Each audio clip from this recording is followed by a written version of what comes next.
வணக்கம். Welcome to டிடிஆரி creation. இன்றைய கிளாஸில் நம்ம எந்த ஸ்டிச்சை பற்றி பார்க்க போகிறோம் அப்படின்னா ஜர்தோசி ஸ்டெம் ஸ்டிச்சு. நம்ம ஸ்டெம் ஸ்டிச் ஆல்ரெடி நீங்கள் பேசிக்லேயே வந்துட்டு பார்த்துருப்பீங்க, ஓகேங்களா?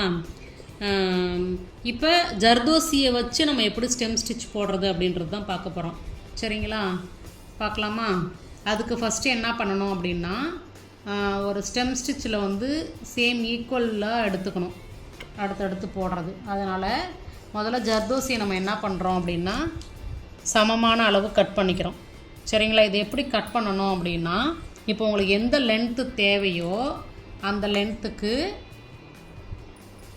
பென்சிலால் என்ன பண்ணுறீங்கன்னா மார்க்கிங் பண்ணிக்கோங்க.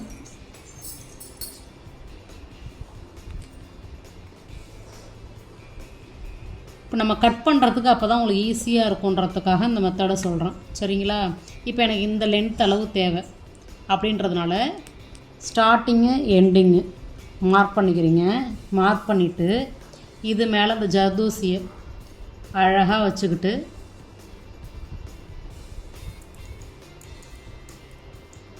இப்படி கட் பண்ணிக்கிறீங்க. இது ரொம்ப ஈஸி மெத்தடு, சரிங்களா? நம்ம கையில் வச்சுக்கிட்டும் கட் பண்ணிக்கலாம். ஆனால் கையில் வச்சு கட் பண்ணால் எந்த அளவு லென்த்து அப்படின்றது நமக்கு கரெக்டாக தெரியாது. அப்படின்றதுனால இது மாதிரி கட் பண்ணிக்கோங்க.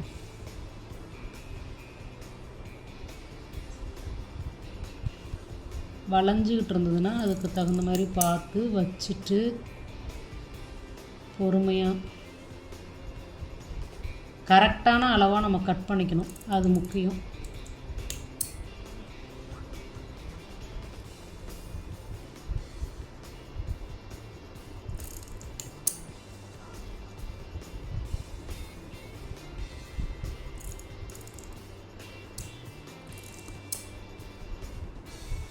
ஒரே சேம் ஈக்குவல் லென்த்தை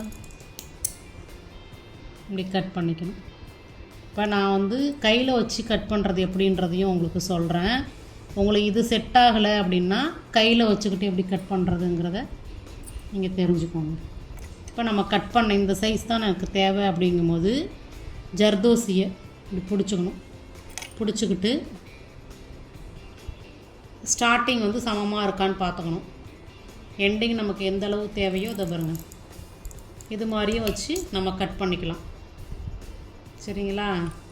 உங்களுக்கு அதுமாரி கோடு போட்டு இல்லை எனக்கு செட் ஆகலை நான் கையில் வச்சே கட் பண்ணிக்கிறேன் அப்படின்னா நீங்கள் இது மாதிரி கையில் வச்சுக்கிட்டு ஸ்டார்டிங்கை சமமாக பிடிச்சிக்கிட்டு எண்டிங்கில் ஒரு கட்டு, அவ்வளோதான்.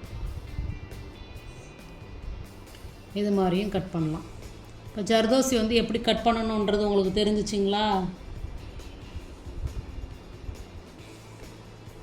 இப்போ நம்ம ஸ்டெம் ஸ்டிச் எப்படி போடணும் அப்படின்றத பார்க்கலாங்களா?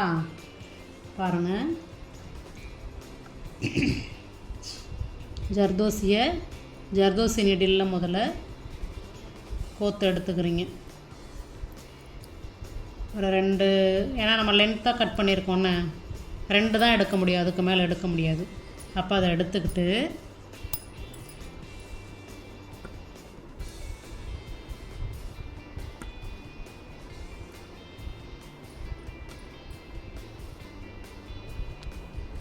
ஃபஸ்ட்டு ஜர்தோசி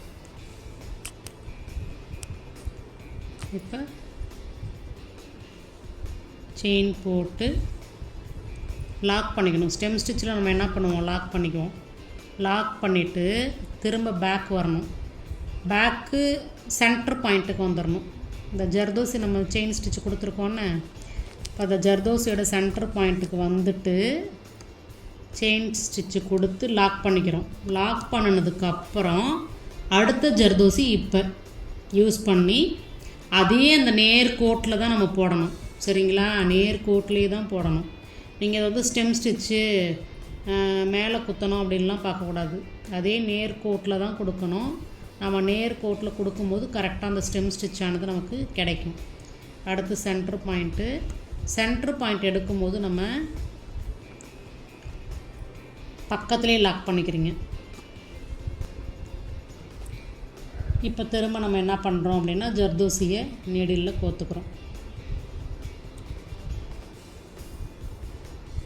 நீங்கள் ஃபஸ்ட்டு அந்த outline zardozi outline stitch filling ஸ்டிச்செல்லாம் கொடுத்துட்டாலே உங்களுக்கு கொஞ்சம் இது ஈஸியாகிடும் அடுத்தடுத்து போடுறதுக்கு. சரிங்களா? நம்ம ஸ்ட்ரைட்டாக தான் வச்சுக்கணும். சில சமயம் இது மாதிரி கொக்கியில் வந்து மாட்டிக்கிட்டு வராமல் இருக்கும். அப்போ நம்ம கரெக்டாக பார்த்து கீழே பொறுமையாக எடுத்து விடணும். எடுத்து விடும்போது நமக்கு அழகாக வந்துடும். இந்த ஸ்ட்ரெயிட் கோட்லேயே தான் நம்ம செயின் ஸ்டிச் கொடுக்கணும். சரிங்களா? உங்களுக்கு ஸ்டெம் அழகாக வந்துடும் நம்ம போடும்போது. இப்போ அந்த கோட்டு மேலே தான் பேக்கு செயின் போகணும்.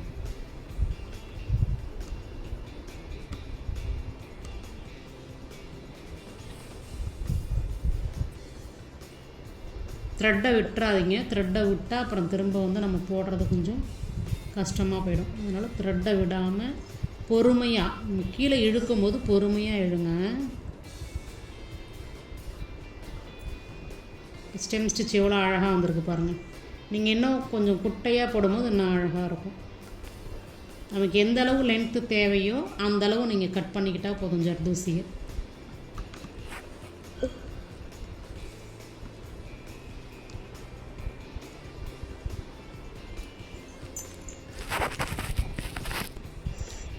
இப்போ பாருங்கள், உங்களுக்கு ஸ்டெம் ஸ்டிச்சு வந்து நம்ம பேசிக்கில் போட்ட மாதிரியே வந்துருச்சு. பார்த்தீங்களா?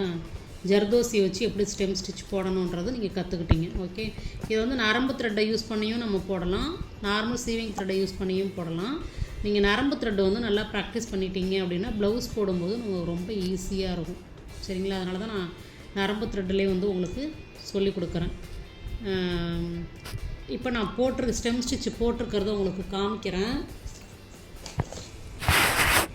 நீங்கள் ஒரு பிக்சர் எடுத்து அந்த பிக்சரில் ப்ராக்டிஸ் பண்ணிங்கன்னா இந்த ஸ்டெம் ஸ்டிச்லாம் ரொம்ப முக்கியம், இம்பார்ட்டன்ட் ஸ்டிச்சு. ப்ளவுஸில் வந்து அந்த ஸ்டெம் ஸ்டிச்சை வந்து நம்ம யூஸ் பண்ணுவோம் கண்டிப்பாக. அதனால் ஃபஸ்ட்டு ஒரு ஸ்ட்ரைட் லைனில் போட்டு பாருங்கள். போட்டு பார்த்துட்டு ஒரு பிக்சர் எடுத்து அந்த பிக்சரில் அவுட்லைனாக அந்த ஸ்டெம் ஸ்டிச்சை கொடுங்க. ஓகேங்களா? ஏன்னா மோஸ்ட்டாக வந்து உங்களுக்கு அவுட்லைனாக தான் வரும் ஸ்டெம் ஸ்டிச்சு. அதனால் நீங்கள் அவுட்லைனாக ஸ்டெம் ஸ்டிச்சை வந்து ப்ராக்டிஸ் பண்ணுங்கள். ஒரு டிசைன் போட்டு இந்த ஸ்ட்ரெயிட் லைனோடய விட்டுட்டிங்க அப்படின்னா உங்களுக்கு இது வந்து ப்ளவுஸ் போடும்போது ரொம்ப திணறும். அப்போ நீங்கள் ஒரு டிசைனில் எடுத்து போடும்போது தான் உங்களுக்கு நல்லா ப்ராக்டிஸ் ஆகும். ப்ளவுஸ் போடும்போது ரொம்ப ஈஸியாக இருக்கும். ஓகேங்களா? எனக்கு போட்டு ஃபோட்டோ எடுத்து அனுப்புங்க. நன்றி, வணக்கம்.